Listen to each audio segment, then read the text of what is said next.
Today's conversation is not just about success, it's about self belief.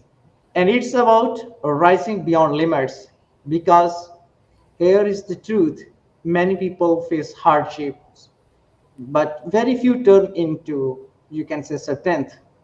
Many people dream, but very few build a life around that dream. And that brings us to today's theme: Own Your Story, the journey from self doubt to unstoppable leadership. I'm honored to welcome our guest, Manju, a transformation coach, as Maxwell speaker, and a leader whose journey is not built on comfort zone but on courage. From a small village to a global impact, from self limiting beliefs to empowering others, her story reminds us growth is not just given, it's created. Manju, welcome to Talks That Teach. Thank you, Nasim, for inviting me in your show, and I'm really looking forward to have the conversation with you and see how we can add value to people. Thank you very much. Thank you very much. Before we step into our conversation, I would like to ask you one very simple question about your name. It is quite unique for me. Any cultural connotation or meaning, and how this name impact have an impact on your life? Okay, so when it comes to a name, so I think we are five siblings. So my mom is the one who decided, okay, Kalpana Manju. I don't know how she came up with that ideas.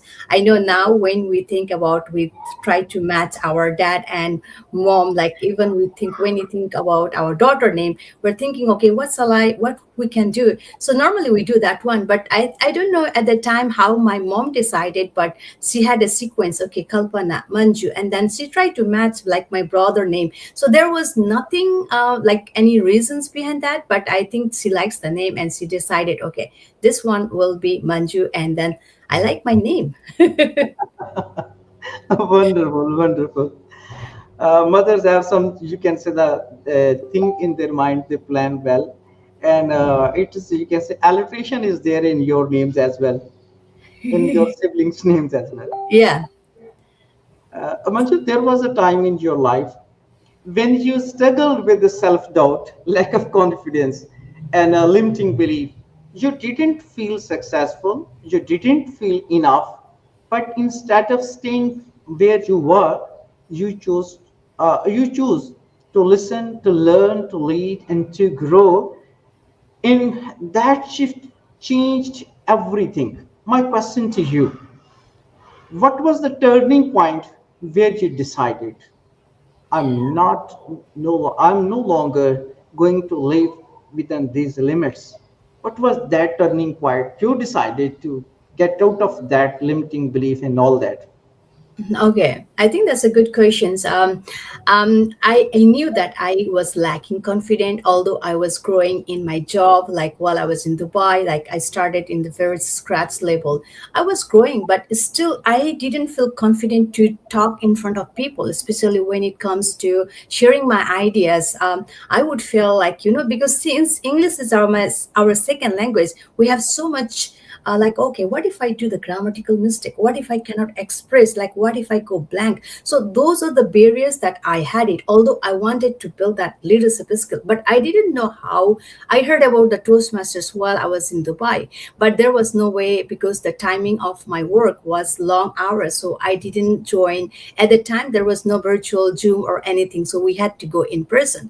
But as soon as I came to Canada, I would start exploring what can I do. I faced the challenges like understanding native speaker. Like if I have to answer the call, I would just try to skip because I didn't know, like, what they were going to, because it's their tone is different. Dubai, of course, we speak in English, but Asian, we have the same accent, right? So we understand. But when it comes to, okay, Canadian, when it comes to Australian, like they have different accents. So that was the challenging part. So when I joined Toastmasters, I think that was the turning point for me. I need to start again and like a baby step. Like if I'm taking any role, I had to prepare, like, okay, when I see some people coming in, giving the speech, giving the feedback instantly, I used to think, oh my god, how come this person can do like this? I wish I can do those type of things. So I started, I think, I would say the Toastmasters, and I got the right guidance from my coach, and within a year I made a huge transformation, not only in public speaking but also winning international speech competition in club level, area level, division level, and I was third in district 45, which was amazing. I think I would say, when I started Toastmasters and trying to, I had so many ideas, but I didn't have that guidance, like how I can express myself. So Toastmasters, definitely, that's something that I'm always grateful for, and that is something that I felt like that was the turning point to build that confidence and build that leadership skill. Right. Wonderful. Manju, so many people in this world, you can see they are on Facebook, on LinkedIn, and so many platforms they are using, but they feel lack of confidence. What would you suggest them to move in Canada, to move in America, or what they can do when where they are staying right now? You moved from one place to another. You got a chance of Toastmaster.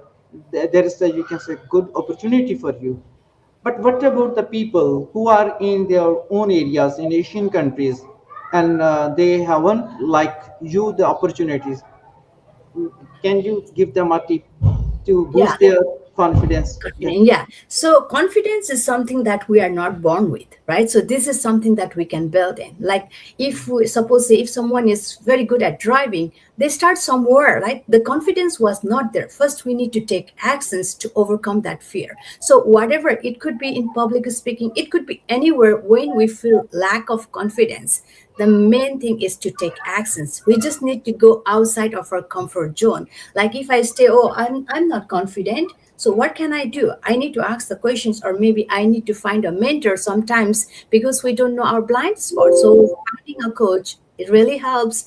But I would say, taking action, that's the only way to build that confidence. So just need to believe in ourselves, and if they can do it, if other person can do it, I can do it too, right? So need to put that time and effort, because it's not one night. Okay, I think, okay, I'll build the confidence tomorrow. It will not be there. I need to take consistent actions to build that confidence. Now you see me as a confident speaker, but I was not like that. I had to invest time, like my money, or right a coach, to hire a right coach. That's why I'm here. So I would say we need to build that confidence. Nobody is born with the confidence. If someone wants to get some, you can say some tips from you without any cost. Most of the people would like to connect without any cost. Can they Yeah. get one or two, you can say, the tips from you? If I would like to share them, your LinkedIn or your Facebook link, may they connect you for the, you can say, guideline. What did you say? Like, they can. I would like to share your links, like LinkedIn and Facebook. May people connect you to get some Yeah. information, how to improve their accent, how to improve their public speaking, and can they get how they Yeah, can get. of course. Yes, of course. And I usually make a video as well. I post in social media, because my goal is to add value. I also offer, like, from nonprofit organizations such as Trillium, I'm offering like 4 weeks public speaking, like, how we can build that confidence, overcome that fear. So I'm happy to, if they need those type of content, I'm happy to create the content and share. And if they like, I cannot do go a lot, like I need to look, but if there is anything, I'm always happy to offer those help, right? So how we can do, one of the things I always say is, you can record yourself and then see how much filler word you use it. Look at your eye contact, like where you are looking when you are making a video, or your hand gestures, the tone, and all those things. Like, those are the small things, but it comes with the practice looking, and it takes some times. It's not, okay, I start today and it will not be like, perfect tomorrow. And we are not looking for perfection. It's just a daily practice, and having some guidance will definitely help. Yeah, but I'm happy to help offer those suggestions. Right. Thank you very much. You didn't just rely on your motivation. You built a habit. Just you are talking about daily actions, consistent effort, conscious use of time, investment of time. You were just talking. You believe in the compound effect of the small steps you have taken. And that's where most of the people struggle, not in, you can say, dreaming, but in doing. My question to you is, what's the one daily habit that you believe has had the greatest impact on your transformation? Okay. So if I have to choose only one habit, I think it's hard. I have few morning rituals that I do, and that has really helped me where I'm today. So um, uh, one habit, of course, the gratitude journal. That is something I start my day with, the gratitude journal, thanking the universe for the new day, and also if I have a good You sleep, if can share as many habits we would like. yeah, so I would say that's the first thing that I would say. Second, meditations, of course, in this chaos, right? So we need to calm, we need to have that clear thoughts and all those things. So meditation is something that if I have, like, okay, not the busy day, I would go for 40 minutes of meditations. But depending on if my schedule is too hectic, then I will go down to maybe 5 to 10 minutes, but I will not, those are my non-negotiable. So number two is meditation. Third one is, I would say, reading self-help book or spiritual study or maybe leadership book, because at the end of the day we are what we read, listen to, and watch. So I'm very conscious about what type of content I'm feeding to my mind. Am I feeding junk food or am I feeding the healthy food to my mind? So I don't let other unnecessary content absorb, like, take the space in my brain.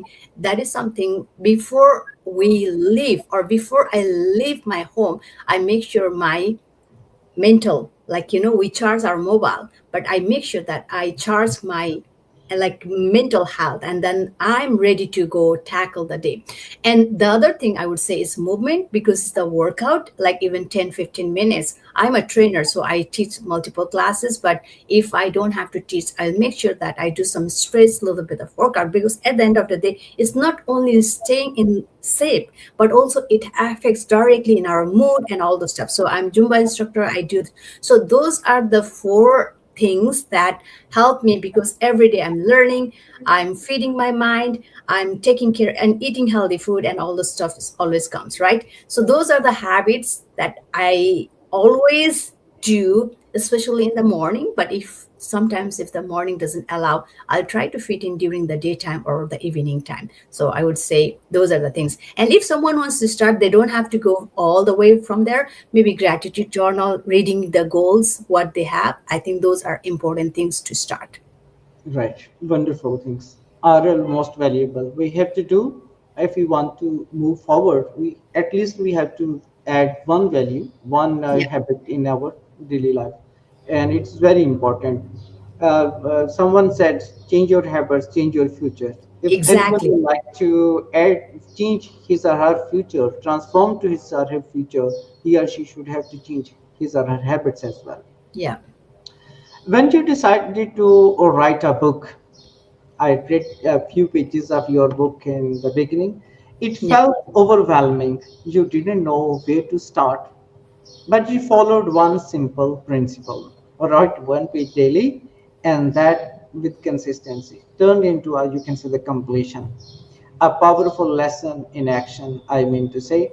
And my question to you, how can someone who feels overwhelmed today break their big goals into simple, actionable steps like you did? Okay. So that's a good question. So, first of all, we need to have the clarity, like what I want to accomplish or what I want to get it. Once I know, like, okay, this is my goal, we just need to break it down. There is a saying, like, how you eat an elephant is like one bite at a time. You cannot eat elephant at one time, but if you cut it in a small piece, tiny piece, you can do it. So if I want to go to Vancouver, I don't have to know the whole path, like, okay, what will be the next path. I just need to know first next 200, okay, maybe, like, maybe next, okay, I just need to know what will be the next step, just only the next step. Then the navigator will show me this is where you need to go. In my case, it was writing a book. So my coach told me write one page a day. Of course, it was overwhelming. I was thinking, like, okay, who will be my publisher, who will be my editor, where shall I publish, all those things. But he told me you don't have to worry all the things, you just need to have the clarity. For me, it was writing a book. For those people who are would do, those who are looking for to accomplish any goals. First, clarity. What I, okay, maybe if they want to, example, let's give the example of they want to lose 20 pound or 20 kg. That's their goal. Okay, what are the three actions that they can take? First actions, daily movement. Maybe it could be 10-15 minutes, depending on their like how much time, but every day without fail, workout. Second thing, it's not only the workout, 80% is food. Like, are they eating? Like, am I eating healthy food? So, food is something that they need to work on. And the third thing is sleep, because again, at the end of the day, that will also impact if you don't have good sleep. You might have stress and all those things. So, identifying what's my goal, and after that, Want what you are please the to actions? repeat these steps? They are very important. I want to make my audience clear. Please, Which one? The weight loss one? three steps. Yeah. The second Okay. one, food and the sleep as well. Yeah. So the first one, as I said, workout, daily movement. It could be anything that they enjoy. Walking, maybe they like running, or if they like dance, whatever, 10, 15 to 20 minutes, depending on their schedule. But the main thing is being consistent. Okay, non-negotiable. That is non-negotiable. It has to be like we eat food, we have time for lunch. Same with that one. We need to have those time, like, okay, I need to do workout. Second, as I say, eating healthy, because as I say, 80% is our food, 20% is the workout. So what type of food we are eating? Is it healthy, unhealthy? So more protein, more fibers, right? So those are the things need to consider. Third thing, I would say sleep, because sleep is another important component when it comes to losing weight or like having the mental clarity, like all the stuff. So three things, if they do consistently, at some point they'll start seeing the result, replacing unhealthy food with a healthier one, right? Like, okay, if I'm eating like fried one, fried is not good at all. Maybe what can I change? Instead of going like from, we cannot change like from 100 to like, okay, zero, but we can make tiny changes every single day. Drinking more water every single day, as soon as you wake up, warm water, that is very good. And before we go to bed, maybe 2 to 3 hours early, so at least the food will be digested and we can fall asleep, right? There are small tweaks we need to do, adding more fruits and vegetables. Those are the green tea, adding green tea. Those are the things that they can do. It's just bringing a little bit here and there and making that lifestyle. Is not a diet. I don't believe in diet. I believe in the lifestyle, like what type of lifestyle you have it. And that doesn't mean that you cannot eat fried food. Once in a while, I also have samosa, like I like once in a while, I like momo, like you can have it. Just try to be consistent. 80% clean, 20% you can have the things that you really enjoy. Maybe gulab jamun, right? So we like that one, right? Gulab jamun, like dessert. Yeah, you can have it, that one. But that should not be the majority part of your life. It should be like 20%. Once in a while, if you go for an event, enjoy that one. Like if you are in the party, maybe if you like drinks, have one or two, but that should not be your major part of your lifestyle. 80% should be clean and 20%, and so you will not live your life in a guilt. You will enjoy your life. Hey, I'm having gulab jamun. Hey, I'm having my wine that I like it, right? You're having the fun, but also you are building that discipline to have a healthy lifestyle. Thank you very much. I have got the one idea, 20%, 20, 80% formula for life. Yeah. And anyone can use this formula about their. Yes, yes, anyone, and it can apply to any area of our life as well, right? 80-20. We just need to be disciplined. So sometimes, like, okay, I like my goal is to wake up at 6 a.m. to go to bed at 10 p.m. But there are some days that I cannot do because I like if I have a guest, I cannot say I want to go to bed at 10 p.m. I need to stay with them. So it's fine, like once in a while. So there should be a minimum standard, like how much is my minimum? As long as I have non-negotiable, that is the main thing. We should not be like aiming for always this, like, okay, 100%. No, we are human being. We need to be a little bit adaptive and we need to be a little bit adjustable. It's not okay, flexible as well, right? So that is very, very important. What we do is, okay, I make a plan to wake up every day 6 a.m. And one day if I didn't wake up, oh, I will just criticize, oh, you are so bad, you cannot fulfill. No, we need to be kind to ourselves. Hey Manju, like it was tough day, like you can be like, you can sleep a little bit longer. So we need to have that um positivity, like we need to talk positively to ourselves. Sometimes what we do is we criticize if we don't follow the things that we say, and we just, you're bad, you're stupid, you cannot fulfill the things that you have said. No, we need to be kind. Normally we do those things to other people, like, hey, if you're doing, it's okay, sometimes it's fine, but we don't do that one, we criticize ourselves. So we need to be self-aware, and we should not like, beat ourselves when we don't follow the routines. But there should be, as I say, non-negotiable routine that you need to follow every single day. Thank you very much. Everyone must listen it carefully and apply in your daily life. We should move for the next question. It is an interesting question that Manju have shared with us, and it's a part of our life. If we can continue this question, it will, you can say, cover the whole time. But we have to move for the next question. Manju, Sure. you grew up in an environment where resources were limited and education, formal education was also limited. But your parents have a clarity of in vision, and they have courage to move forward. Uh, that this kind of upbringing shapes mindset in powerful way. How did your parents' vision influence the way you see opportunities today? Okay. I always say my parents, I think, although they were uneducated, but they were visionary. Both of my parents, they didn't get the chance to go to school.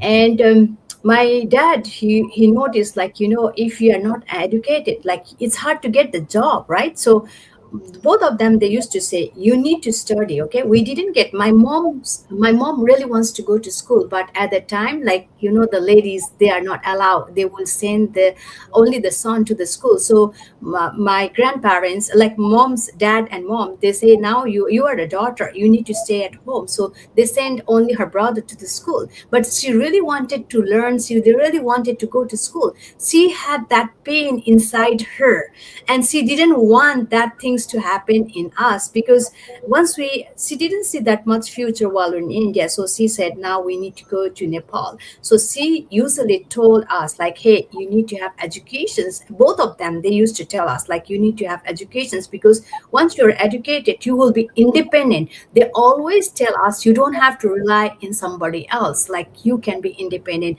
And not only that, they didn't only tell, they create that environment for us. So what we used to have, we're five siblings. So once we came to Nepal, financially we were struggling, because my dad didn't have a job, my mom didn't have a job. We had a land in the city side, but they decided to go to the remote part so they can buy the land and we can go to the farming and all those stuff. So their goal was making sure, although in government school, let them go to the school, let them study as much as they want. So they didn't force us, once we finish grade 12 or like bachelor, they didn't say you need to get married. They say you need to be fully independent. When you are comfortable at the time, you can get married. So they never force us getting married, finding a man, or those things. They were not focusing on that one. So they create the environment, like you need to study, okay, this is a study time. Not only that, they also teach us about the equality, right? Like the work allocation. So they used to divide the work. Okay, everyone will, even the food, they used to allocate the food equally, no matter you are, okay, you are elder, you are youngest. No, if there are 20 breads, they used to allocate four pieces for to all of us. The work depending on like where you are. So that is something I learned from my parents, and they always emphasize, hey, you need to study, you need to study. So that really goes, because especially when you are kids, if we learn those things, if we keep constantly hearing those type of things, I think it goes to our subconscious mind, to all of us. And then having those very lovely environment, we have family time. I still remember, like, we used to have movie time that used to come in the TV. Everyone used to finish their work and watch their laugh, having tea, coffee, which was amazing. So I think my parents were the role model for me, and I'm trying to do those things with my daughter, with my family, creating those environment, and also emphasizing, encouraging her to be, like, fully independent. So I think my parents were visionaries. and my mom is still here, so I'm so grateful. I always, every single day I talk to her. It gives me different levels. She is 67, but still she has that things to learn, like TikTok. Okay, I'm learning TikTok. She doesn't have at that age where you're saying that I'm 67, I need to stop. No, she's traveling. My brother is in Australia. She traveled by herself. Like, she doesn't know English, but if someone is willing to teach, she's ready to learn. So yes, she's ready to learn anything, whatever you teach. Mom, this is how you need to do. Like, okay, she is those type of personality. I think I got that gene from my mom as well. Like, I always have that passion to learn, and I think my mom is a role model for me, in terms of many ways. Right. Incredible parents. Everyone has you can incredible parents, but your parents did something special for you. Yes. Now I consider that formal education is you can say the important and necessary for everyone. But even those people who haven't such kind of formal education, they may be visionary. Just Yeah. your parents have put the effort and equality and justification and encouraging all the time to move forward, to learn this and that. And you can say the encouraging you to be confident and decide yourself what's important in your environment. It's a wonderful way to encourage, you can say, the young ones. A really amazing story. You can say that if there is some time for you, I would like to meet your mother virtually. She is an Yeah, incredible woman. definitely. Maybe we have a you can say conversation in you can say our local language in Yeah, Pakistan. Hindi. My mom speaks Hindi very well. I'm not good at that, but I understand, so mm, You I can can say definitely help. yes. You will be translator, our Yeah, translator. Okay, definitely. right. We will make a moment at that moment. Okay, moving to forward, moving to new places, just you move from one place to another and adapting to new culture and environment, facing language barriers as well, cultural shifts there. These are not just the external challenges. Sometimes they test our internal emotions, feelings, all that. What inner dialogue helped you to stay strong when everything around you felt unfamiliar?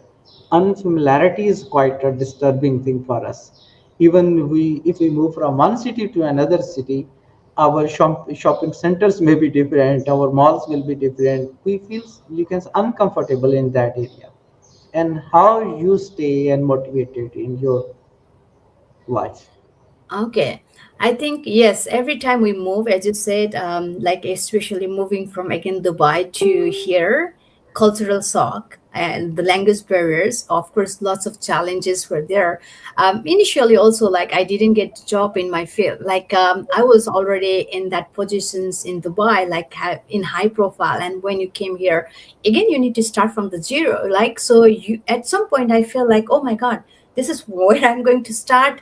I felt in that way. But the thing is, like, why I'm doing, like, what's my purpose, like understanding my purpose, because that's just a temporary. Like, as long as I know why, what's my goal, what's my vision in my life, right? So we need to have that clarity. So in that time when we're dark, we need to find out, because if I don't have a strong why, maybe I will just settle down with that one. Okay, I'm here now, I just need to settle down. So I think most people, they don't have the clarity what they want to accomplish in their life. For me, my why was very strong. Like, initially I didn't have that confidence, but I feel like I have a message, I have something that I can share to the world, I can make the impact in the world. So I feel like, okay, although I'm here, but at some point, definitely I'm going to reach there and then tell the story to people, like, hey, this is where I had started, and this is life is ups and downs. But when you're down, what you do during that time matters. And I think for me,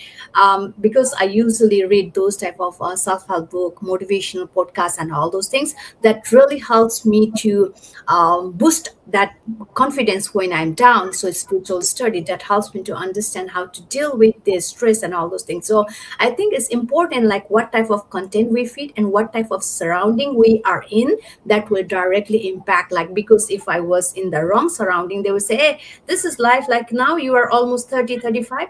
I think you need to settle down there. So if I was in that environment, maybe I wouldn't grow. But I had a very strong why, first of all, having that clear vision, and second, being in the right environment, feeding our mind with the good diet. That is very, very important. Jim Rohn said you are the average of five people you hang around. So what type of circle? Look at your five friends. Are they positive? Are they uplifting? Then stay there. But if they are just discouraging, they always criticize you, hey, it always put you down, I think you need to just come out from that environment and be in the right environment. I prefer to be alone than being in the wrong environment. I don't like to be hang around because they deplete your energy. They criticize, then all, like suppose say if I'm in 100% now, I'm fully charged. If I'm in the wrong environment, it will deplete my energy, like my battery will start slowing, going down, down, down. At some point I'll be in the same level. So I'm very conscious about the environment. I'm very conscious what type of content I'm feeding, and I'm very clear what I want to accomplish. So I think we need to know. And then sometimes we're in down, and that is the resilience that will build. Like when you are in down, that time how you take actions, what you do, that matters the most. Because when you are in the good, everyone is doing good. Like that's not the thing. The true exam is when you are in the down, when you're having hard time, when you are having struggles, how you take it, how you handle those things. And sometimes you might need help from the coach, or sometimes you need trusted persons who can say, hey Manju, you are doing good, you just need to keep going. Sometimes we need those encouragement as well, because sometimes we say like, okay, I haven't done like anything, like we forget our achievement, our wins. But sometimes we need those people who can believe in you, who can trust in you. Hey, you have been doing amazing, you just need to keep doing. So I have those type of people in my life. So I think I'm blessed to have those type of people in my life. If someone wants to move forward and make some contribution to life, he must have clear vision, and Yeah, you can see the right environment. yeah, very important. And what is the role? You can say a little bit more, describe it. Why, big why? What is the main role of big why Yeah. in one's life? So if I don't have the strong why, okay, so I have a very like a little tiny weak.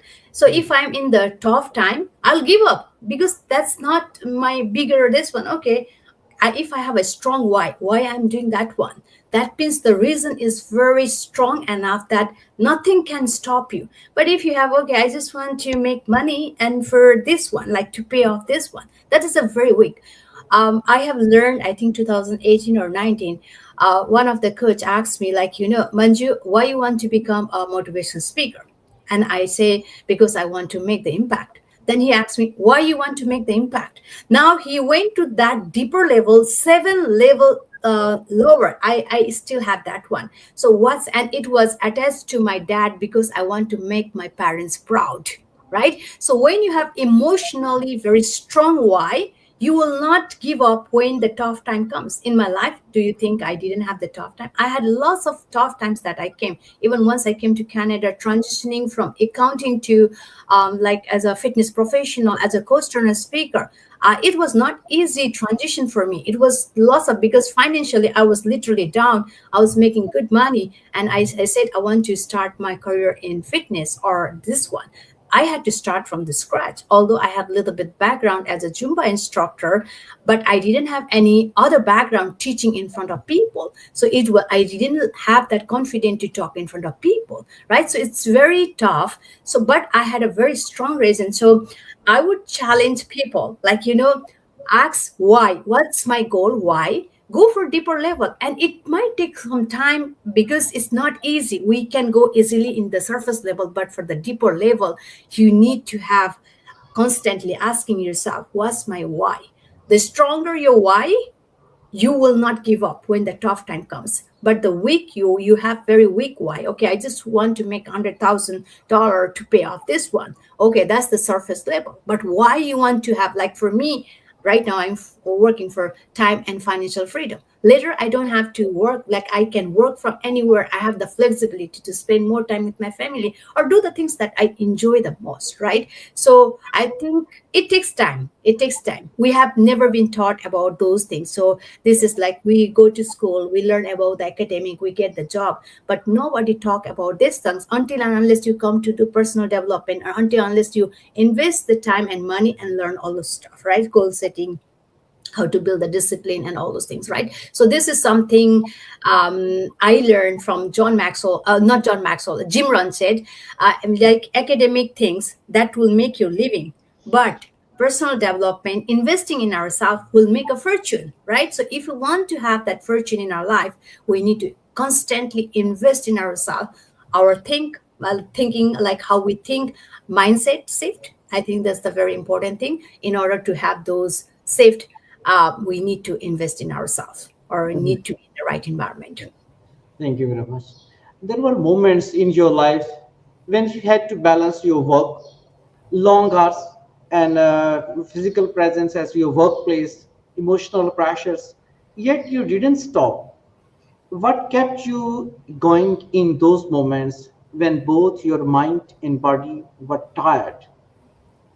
Because you have I to, you can say, have a balance with your family, your kids, and your professional life, in struggling moving ahead with your Yeah. coaches. So many, you can see, the spheres of your life you are touching at that moment.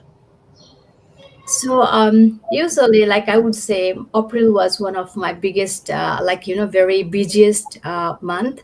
Every weekend I was busy during volunteer work and all this stuff. So I didn't realize it was back to back. So I almost felt burned out. But what I do is, at the time I will go for, like so I have a minimum standard, and I have, like, this is my, as I said, the meditation. 40 minutes is my normal day. Like 40 minutes, I will do the meditations. But like if my schedule is too hectic, I have non-negotiable 5 minutes. So during that time when I have too much in my plate, I feel like too much, I'll slow down. I will not go for the, like, okay, what's my daily calls, or whatever is my daily non-negotiable is like minimum standard. I have meditations, daily reading, those type of things are there. But I'll go with the minimum standard. That time I'll slow down. For me, resting is very important, because when I'm not in that rest, I don't have that much clarity. I feel like fog in my mind. I get like in reaction mode. Like instead of not responding, like I will be in very reaction mode when it comes to talking to my daughter or responding, right? So those. So for me, I always just ground a little bit down.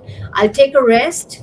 This will pass. And then also I try to reflect. Every day I reflect and then see what can I do next time, not to have this type of a schedule like too much hectic. So reflecting back, I do reflection every day. Weekly reflection is something that I do. I will look into my weekly wins. What are my wins? What are the challenges that I found? And what can I do next time, so I will not feel burnout, or I will not have those, like the schedule very hectic. So that is something that I always do. And every day I think I'm trying to get better, finding my wins, and also finding where are the areas that I need to work on. Sometimes I don't know my blind spot. I'll ask, hey, where do you think I need to work on? So asking those type of questions, because this constructive feedback is always good.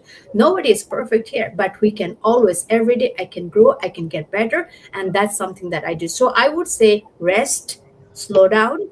During that time you don't have to push too much. Okay, I need to do this. Before I used to do that, like no matter how much tired I was, I used to focus, okay, this is my things I will do no matter. So I used to ignore the rest and focus on the work, but that leads to burnout. And then like I was literally sick, and now next 3 days 4 days I couldn't do the thing that I was supposed to do. So now for me, I slow down.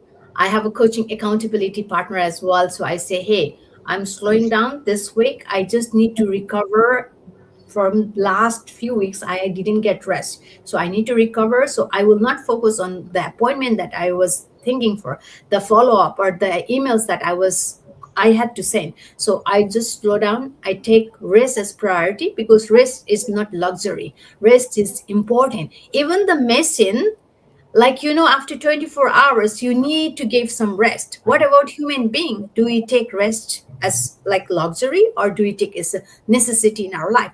Rest is necessity. That is something that I learned, and I started slowing down when I feel like it's too much. So for me also, like how much time I'll allocate per day, so that's something that I have in my schedule, and I try to follow that schedule. Thank you very much. Reflection daily and weekly are more important. I have you can figure out from your you can see the conversation and rest is incredible in our lives. It is Yeah, necessity of life. We give priority to this, and otherwise we will burn out. yeah, exactly. And you spares you can say the time. It is early morning in your area on your Yeah. side. uh, it's the afternoon here with me, and thank you very much. You getting up so early. I was considering that it was quite tough time for you to get up early in the morning, because it was just 5 a.m. in your at your time, and now it's going to you can say that 6 a.m. just early. You can maybe sun rising at that moment from your side.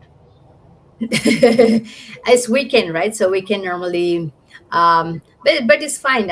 In my area is almost 9, so I wake up a little bit early, get prepared, Okay. and all those stuff, right? So it was good, and not Okay. that That's too right. early. Yeah. And Amanju, how you differentiate between fear and intuition when making big life decisions? Okay, I think fear comes with noise. Like you can hear the noise, but when it intuition, you're a little bit calm, right? So for me, I would say, I always like when something comes up, I always try to, like, I feel like a little bit, is it fear or intuition? I just write it down, like, hey, guide me, universe, like whatever you believe in, like God, or you can say universe. In that case, I always say, hey, guide me, show me the way. So, which is the right way? So, I always trust in the universe and opening the space, and you will get some clue. Okay, this is fear, this is intuition. So I think you will have that feelings inside. If it's intuition, you'll have a good feelings. You feel like, oh, something is opening up. But when it comes to fear, you have Excuse a me. little bit different. So it's a noise. So I think it comes with the clear, oh, I feel like something is like calming. So that's the intuition. But when it's fear, I think it's a little bit different. It's noise. And if I cannot differentiate, I always write in my journal, asking the universe, have to make a good decision. Is it good for me or not? As both fear and intuition deal with state of mind, Yeah. it's quite difficult for a common man to make a distinction. Either it is an intuition or it is a fear or Mhm. apprehension. Um, what if they are in that scenario, like if they cannot find if it's a fear or intuition, I would always suggest have someone that you have trusted people, like you feel like, okay, is it fear or intuition, and I cannot identify like which is the right one. I always reach out to those people like who I trust a lot, and say, hey, can you help me with that one, because I cannot, like, is it intuition or is it fear, like I always take that support. So we need to have those people in our back who can help you during your tough times, or during even when you have wins, share your wins as well. So we need to have those cheerleaders in our life where you can share all your things. And I have those people in my life. Right. As you have faced different challenges in your life and losses, emotional, you can see the panics, all that. How do you train your mind to respond with strength instead of surrender during emotional challenges? Normally, in such state of mind, most of the people uh, make their surrender to that situation. Yeah. In this case, I think meditation really helps me. The spiritual study that I do every single day, it helps me to understand. And I think the in-depth study of spiritual things help me to understand if someone is reacting or responding. It's his personality. Like suppose say one example that I always give this example. Suppose say you praise me. Okay, so you say, hey Manju, you look awesome, beautiful, and now I'm here in the top, like you praise me. Next day you or someone criticize me like, hey Manju, you don't know how to dress up, like and then I am down. So that means I'm giving the key of my happiness to somebody else. That means anyone has the control to make me happy or to put me down. So I need to change that perspective, saying that, like, okay, if you praise me, it's just sanskar. It's this is a personality. This is how you have been raised. So when you praise me, I'll say thank you, but I will not go that high. Like I will say thank you, nothing praise. Like I detach myself from you as saying that it's you, your personality. Someone criticize again, I will say, okay, when someone criticize, or in that case I will look, is it like true, like is it something that I can work on? If not, maybe I'll just detach. It's his personality, that's how he has been grown up, so that's something he will say. So I will not let affect your, like, you whatever you say. That doesn't mean I will ignore. I'll appreciate when you say like praise me. I will say thank you, like, for, and I will put them in my win book as well. Like I get the appreciations, I will write down, but I will not let my emotions go up and down because of somebody else. So I don't give the key of my happiness to somebody else. It's within me. So I learned that things, I protect my pace. If someone is behaving differently, rudely, that something is inside. Whatever you have inside, that will go out. If I have peace, calmness, you will see that one. So it's him, her. So when I understand those things, and I think that comes with the spiritual learning every single day, as I said. And then once I learn, it's not only learning how you can implement that one. So daily reflections help me. Okay, did I implement the things that I learned? Sometimes might not be, but how can I stay consistent in implementing those things? And meditations will daily meditation will help to implement those things. Learning is different thing, but implementing, when it comes to implementations, it takes, like you need to absorb that informations, and it takes some time. We should not give up in that one. It's a daily consistent actions in order to get better. So before I used to react, now I don't react. I take it, like if someone is shouting at me, like, if I don't take it, it will go to him, right? So I'll just keep calm, right? So I think with the spiritual study, meditations, reflection, all those things help me to, like, be grounded and not in that reaction mode. Stay calm. Right. When we become reactive, our, you can say, emotional remote control, you can say, that goes to someone else, Yeah. can utilize us in any direction. So be proactive rather than reactive. It Yeah. will save us a lot. Yes. I have learned this lesson from your conversation, and we will. You can move on. Yeah. How do you personally redefine failure so it becomes fuel instead of fear? We can convert challenges in opportunities. How we can do it? Yeah. So I think failure is not final, right? So we just need to see, like, suppose the example, like I'm taking the role of MC and I did it, but I didn't do maybe that much. So I can look into it, like, what can I do better next time? So reflecting always help. Now, like, it's I have learned, you give your best before you fail, right? So suppose say I run the program last year in December, youth empowerment program, like certificate ceremony. What I did was I prepare in advance. Okay, I coordinate with people, like who will be the people can help me, who will be doing the MC, who will be doing. So I plan in advance. So always our goal should be always give your best, excellent. But sometimes it happens, right? So that can be like, anything can happen. When that things happens, you should not stop there. You need to identify what are the things that you can do better for the next time, so you will not repeat that mistake. Because if you do the same thing again, same mistake, this is stupid, right? So I think reflecting back when you are failure, like, okay, if I'm doing something and it didn't go well, I just need to pause, stop, and then see what can I do better, where I did mistake, what are the areas that I can work on, or do I need to hire some people, or do I need to get some ideas for that one? So I think failure is not final. We just need to stay back and then see what are the areas that we can work on, and next time we'll just fulfill that one, like, okay, these are the things we're missing, and make sure we do that one. So giving you 100% first, but at least sometimes if it doesn't work, reflect back and then see where are the areas that we can work on.